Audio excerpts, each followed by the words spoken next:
আসসালামু আলাইকুম প্রিয় শিক্ষার্থী বন্ধুরা, আশা করি তোমরা সকলেই ভালো আছো।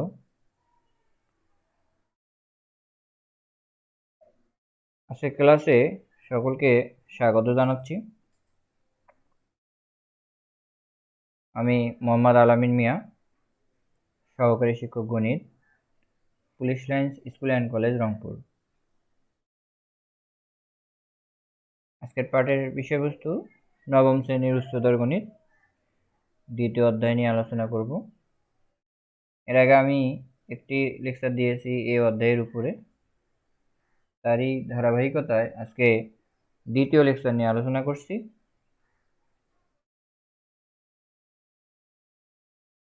পূর্বজ্ঞান যাচাই। প্রথমে একটু লক্ষ্য করো, এখানে আমরা কি দেখতে পাচ্ছি? x+3 এবং x+2 একটি গুণ।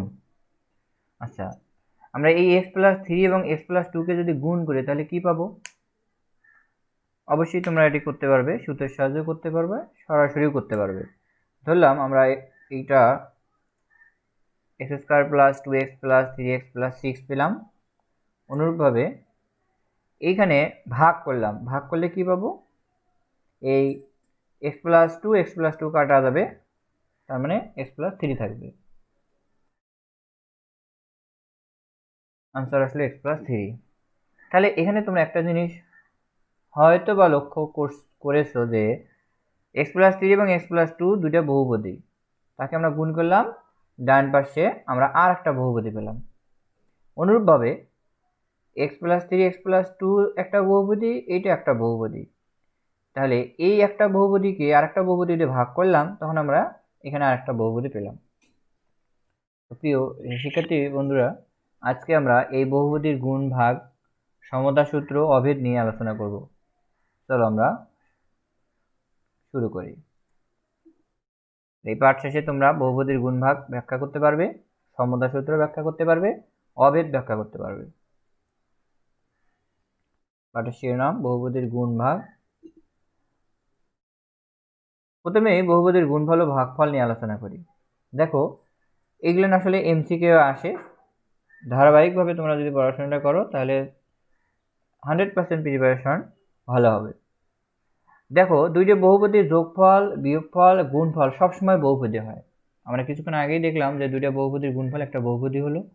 যোগ বিয়োগ আমরা ক্লাস 7-এ 6-এই করেছি, যোগ বিয়োগ করেছি 6-এ, গুণন এবং ভাগ করেছি 7-এ। তাহলে এখানে দুইটা বহুপদীর ভাগফল বহুপদী হতেও পারে, নাও হতে পারে। কারণ x3কে x দ্বারা ভাগ করলে x² ভাগফল যদি x⁻² ধরা হয় তখন এটি বহুপদী নয়। আবার x কে ভাগশেষ ধরে নিলে সেক্ষেত্রে ভাগফল শূন্য একটি বহুপদী। আমরা যে প্রথমেই যে পূর্বজ্ঞান যাচাইয়ে x+3 এবং x+2কে এবং x+2কে ভাগ করেছিলাম, এখানে যদি x+3 দ্বারা ভাগ করতাম তাহলে 1 আসতো, তাহলে ওটা একটা ধ্রুবক পদ আসতো, বহুপদী হতো। কিন্তু যখন x+2 নিচে বেশি থাকবে, x+2² × x+3, তখন কিন্তু x+2 মাইনাস আসবে, সেটা কিন্তু আর তখন বহুপদী হবে না। এই জন্য বহুপদীর যোগ বিয়োগ গুণ ভাগ সবসময় বহুপদী হবে, কিন্তু ভাগফলটা বহুপদী হতেও পারে, নাও হতে পারে। তাহলে এখানে এটা গুণ করলে কি হবে? গুণফল কত হবে? এটা ক্লাসে অবশ্যই তোমাদেরকে আমি করতে দিতাম, অবশ্যই ইনশাল্লাহ তোমরা পারতে। চলো এখানে আমরা একটা জিনিস দেখি যে গুণ করলে x³ + x² 2x + 2। এখানে দেখো একটা জিনিস লক্ষ্য করো, এই বহুপদীর মাত্রা ছিল 2, এই প্রথম বহুপদী x² + 2, আর এই বহুপদীর মাত্রা x⁻1। এই 2 আর 1 মাত্রা যখন যোগ করলাম 3, আমার প্রাপ্ত গুণফলের মাত্রাটাও কিন্তু 3।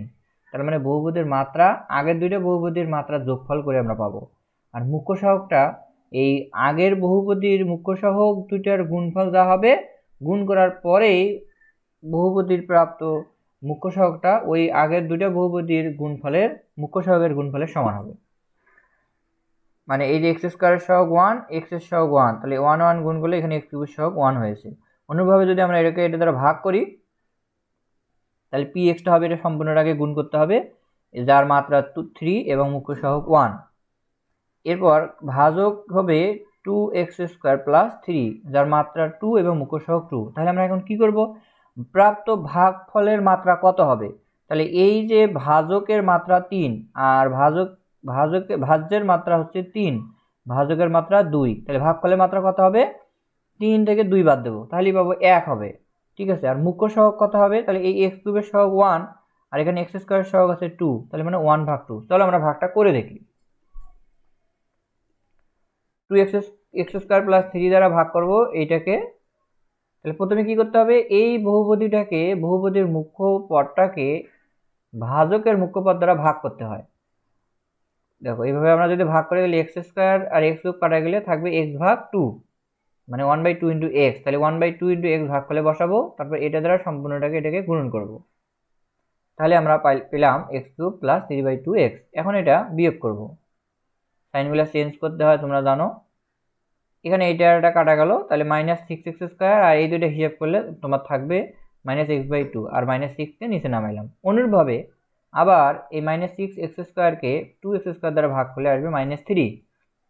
সেই -3 দ্বারা আবার সম্পূর্ণটাকে গুণন করলে আমার এখানে -6x স্কয়ার -9 আসলো। এবার আমি আবার সাইন চেঞ্জ করব, করলে -x/2 + 3 আসলো। একে কিন্তু আর ভাগ করা যাবে না, কারণ এখানে ভাগশেষের মাত্রাটা ভাজকের মাত্রার চেয়ে ছোট। তার মানে আমরা ভাগফল পেলাম, ভাগশেষ পেলাম। তা আমরা যদি px কে ধরলাম ভাজ্য, qx কে ধরলাম ভাজক, fx ফ্যাক্টর যেটা তাকে ধরলাম fx, আর রিমাইন্ডারের মানে ভাগশেষের কে ধরে নিলাম, এগুলো আমরা ধরে নিলাম rx দ্বারা। তাহলে এখানে দেখো ভাগফলটা আমি প্রথমে আলোচনা করলাম যে ভাজকের মাত্রা ভাজ্যের মাত্রা থেকে ভাজকের মাত্রা বিয়োগ করলে হয় 1। এই যে 3 থেকে 2 বাদ দিলে 1, ভাগফলের মাত্রা 1। অনুরূপভাবে ভাজকের মুখ্য সহগকে ভাজ্যের মুখ্য সহগকে ভাজকের মুখ্য সহগ দ্বারা ভাগ করলে 1/2, তাহলে ভাগফলের মুখ্য সহগ হচ্ছে 1/2। তাহলে p of x K qx দ্বারা ভাগ করলে ভাগফল হচ্ছে 1/2x - 3 এবং ভাগশেষ হচ্ছে -x/2 + 3। কাজেই ভাগফল f অফ x এর একটি বহুপদী যার মাত্রা হচ্ছে 1 আর মুখ্য সহগ হচ্ছে 1/2। আশা করি তোমরা বুঝতে পেরেছো ভাগটার মাধ্যমে। এখন দুইটি বহুপদীর গুণফল ভাগফলের মাত্রা মুখ্য সহগের ক্ষেত্রে নিম্নোক্ত সূত্রগুলো তাহলে সত্য, যেগুলো আমি আলোচনা করলাম সেগুলো নিয়ে এখানে এইভাবে আসছে। x চলকের বহুপদী px এবং qx এর গুণফল, x চলকের বহুপদী px এবং qx এর গুণফল, তাহলে f অফ x ধরে নিলাম এই দুইটার গুণফল বহুপদী যার মাত্রা হবে px এবং qx এর মাত্রা যোগ, আর মুখ্য সহগ হবে px এবং qx এর মুখ্য সহগের গুণফল। এটা আমি প্রথমে উদাহরণ সহ দেখিয়েছি।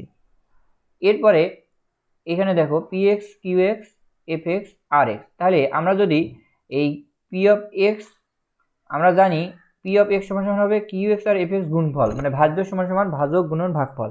তাহলে এই দুইটার মাত্রা যোগ করো, দেখো qx এর মাত্রা 2, fx এর মাত্রা 1, তাই 2 আর 1 যোগ করলে এই যে ভাজ্যের মাত্রা পেলাম। অনুরূপভাবে ভাজকের মুখ্য সহগ 2, ভাজ্যের মুখ্য সহগ 1/2, এই দুটো যদি আমরা গুণ করি তাহলে আমরা পাবো ভাজ্যের মুখ্য সহগ 1। ঠিক আছে, আশা করি তোমরা বুঝতে পেরেছো। আবার আরেকটি উদাহরণ দিয়ে দেখি যে ভাগফলের জন্য কি হয়। x চলকের বহুপদীকে p of x K qx দ্বারা যদি ভাগ করলে যদি rx ভাগশেষ হয়, rx এর মাত্রাটা তাহলে p অফ x থেকে মানে ভাজ্যের মাত্রা থেকে ভাগশেষের মাত্রা যেটা, চলো আমরা দেখি। এই যে rx রিমাইন্ডার, px এর মাত্রা হচ্ছে px হচ্ছে ভাজ্য আর qx হচ্ছে ভাজক, ভাজকের মাত্রা বিয়োগ করলে যা হবে সেটা, আর মুখ্য সহগটা হবে p অফ x এর p অফ x এবং q অফ x এর মুখ্য সহগের ভাগফল যা হবে সেটা।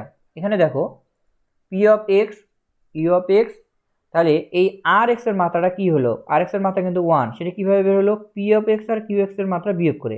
px এর মাত্রা হচ্ছে 3 আর q অফ x এর মাত্রা হচ্ছে 2, তাহলে 3 থেকে 2 বাদ দিলে 1, এই যে rx এর মাত্রা 1। আর মুখ্য সহগটা কিভাবে হবে? এই p অফ x এর মুখ্য সহগ 1 আর q অফ x এর মুখ্য সহগ হচ্ছে 2, তাহলে 1/2 মানে এই যে 1/2 minus p of x divided q of x এর মুখ্য সহগ। তাহলে আমরা আরেকটু ব্যাকে যাই। এখানে দেখো এই যে এর মুখ্য সহগ f অফ x এর মুখ্য সহগ 1/2, 2, আর আর এক্স এর মুখ্য সহগ হচ্ছে -1/2।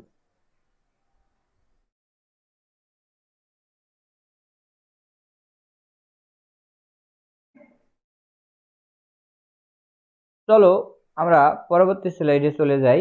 দেখো তাহলে ভাগ সূত্রের ক্ষেত্রে একই রকম, সবসময় ভাগশেষের মাত্রা ভাজকের মাত্রার চেয়ে কম হবে। পি অফ এক্স আর এক্স ওয়াই এক্স হলের বহুপদী, তাহলে এফ অফ এক্স এর মাত্রা মানে এটা এফ অফ এক্স হচ্ছে তোমার ভাগফল, তার মাত্রাটা অবশ্যই ভাজকের মাত্রা বিয়োগ ভাজ্যের মাত্রা বিয়োগ ভাজকের মাত্রা, আর এক্স এ হয় 0 হবে অথবা ভাজকের মাত্রার চেয়ে ছোট হবে। এখানে দেখো এই যে পি অফ এক্স এটা হচ্ছে এফ অফ এক্স, এফ কিন্তু তোমার ছিল ভাগফল যার মাত্রা এই যে 3 থেকে 2 বার দিলে করলে 1 হলো, বিয়োগ করে যা হবে সেটা, এবং আর এক্স যেটা ছিল তার মাত্রা অবশ্যই 0 হবে অথবা আর এক্স এর চেয়ে মানে কিউ এক্স এর চেয়ে আর এক্স এর মাত্রাটা অবশ্যই ছোট হবে। মানে হচ্ছে এই যে 2 এর চেয়ে এটা 1 কম আছে। আবার সকল এক্স এর জন্য এই পি অফ এক্স সমান হবে এই এ কিউ এক্স আর এফ অফ এক্স এ গুণ করলে আর একটা, মানে এটা হলো তোমরা পঞ্চম শ্রেণীতে শিখেছো, কি শিখেছিলে যে ভাজ্য সমান সমান ভাজক গুণন ভাগফল যোগ ভাগশেষ, সেইটাই হচ্ছে এই সূত্রটা। এটা আমরা পরবর্তী দিনে আমাদের ভাগশেষ উপপাদ্য এবং ভাগ উৎপাদক উপপাদ্যে কাজে লাগবে। তাহলে সমতা সূত্রটা দেখেই আজকের পার্টের এখানে শেষ করব। দেখো সমতা সূত্র কিছুই না, এরকম দুটো বহুপদী যদি সমান হয় তাহলে সমজাতীয় মাত্রা বিশিষ্ট পদের সহগ সমান হবে। সমজাতীয় মাত্রা মানে এক্স এর মাত্রা 1, এখানে এক্স এর মাত্রা 1, তাহলে এ সমান সমান পি, বি সমান সমান কিউ। অনুরূপভাবে যদি এরকম অনেকগুলো পদ থাকে তখন সমজাতীয় মাত্রা মানে এক্স স্কোয়ার আর এক্স স্কোয়ার, এর এ সমান পি, এই যে এক্স আর এক্স, এখানে বি সমান কিউ, এই যে সি সমান আর, এরকম হবে। আবার তাদের এরকম যোগ বিয়োগ সবসময় সমান হয়। এখানে দেখো সাধারণভাবে দেখা যায় যদি অনেকগুলো পদ থাকে তখন আমরা অনেকগুলো পদের জন্য এইভাবে চিন্তা করতে পারি। একটা উদাহরণ দিয়ে বোঝা যায়। মনে করো এটা একটা বহুপদী, এই বহুপদীটা এই বহুপদীর সমান, তাহলে এখানে এক্স কিউবের সহগ এ, এখানে এক্স কিউবের সহগ কত আছে 1, তাহলে এই এ সমান সমান হবে 1। অনুরূপভাবে এখানে এক্স স্কোয়ার সহগ বি, এখানে এক্স স্কোয়ার সহগ -6, তার মানে এই বি সমান হবে -6। এখন এখানে আছে সি এক্স কিন্তু এখানে তো এক্স নাই, তাহলে কি হবে? এই ভুলটা তোমরা প্রায় করে থাকো যে এখানে এক্স নাই এখানে কিছুই নেই, তার মানে এখানে তো আমরা 0 ইন্টু এক্স দিতে পারি, তার মানে এই সি সহগটা হবে 0। আর এই ডি সমান সমান যেহেতু এখানে -6 আছে এখানে -ডি আছে, তার মানে এই ডি সমান সমান হবে -6 না সরি, এইটা শুধু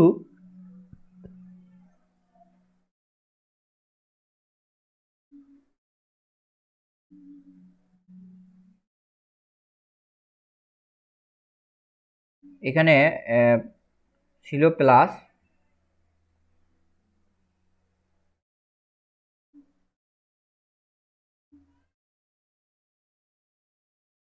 তাহলে এখানে ডি সমান সমান এখন -6 হবে। আমি তোমাদের একটু অনেক আগে ভাগ শিখিয়েছি, এই যে অভেদটা, এই অভেদটা তোমাদের দশম শ্রেণীর নবম দশম শ্রেণীর সাধারণ গণিত বইয়ে আছে, সম্ভবত 12 অধ্যায়ে, ওখানেও পড়বে। অভেদটা হচ্ছে আসলে যত সূত্র আছে সবগুলোই অভেদ, যার উভয় পাশের এই যে এক্স এবং ওয়াই হোল স্কয়ার সমান x square plus 2xy plus y square একটা অভেদ, কারণ এখানে এক্স ওয়াই এর যত মান আছে যে কোনো মানের জন্য বামপক্ষ ডানপক্ষ সমান হবে, কিন্তু সমীকরণ শুধু যত ঘাত বিশিষ্ট হবে অতটা মানের জন্যই সমান হবে। মানে x square plus 5x plus 6 equal 0, তাহলে ওখানে এক্স স্কোয়ার মানে এক্স এর উপরে স্কোয়ার আছে, ওখানে এক্স এর মূল মাত্র 2টা হবে। ঠিক আছে, এটা হচ্ছে সমীকরণ, কিন্তু অভেদে সব সময় সব মানের জন্যই সত্য হবে।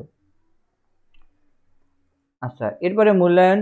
আমি তোমাদের এখানে এই যে একটা ভাজক একটা ভাজ্য আর এই ভাজক দুটো ভাগফল 11-7 অঙ্ক তোমাদের ক্লাসে করতে দিতাম, আশা করি তোমরা এখন করতে পারবে। এরকম কিছু হোমওয়ার্ক আমি তোমাদের দিচ্ছি, এটা আমার পরবর্তী ক্লাসে কাজে লাগবে, যার জন্য এটা দেওয়া। আশা করি তোমরা বাসায় এগুলো করতে পারবে। তো তোমরা এই ভাগ দুটা বাসার থেকে করে নিয়ে আসবে।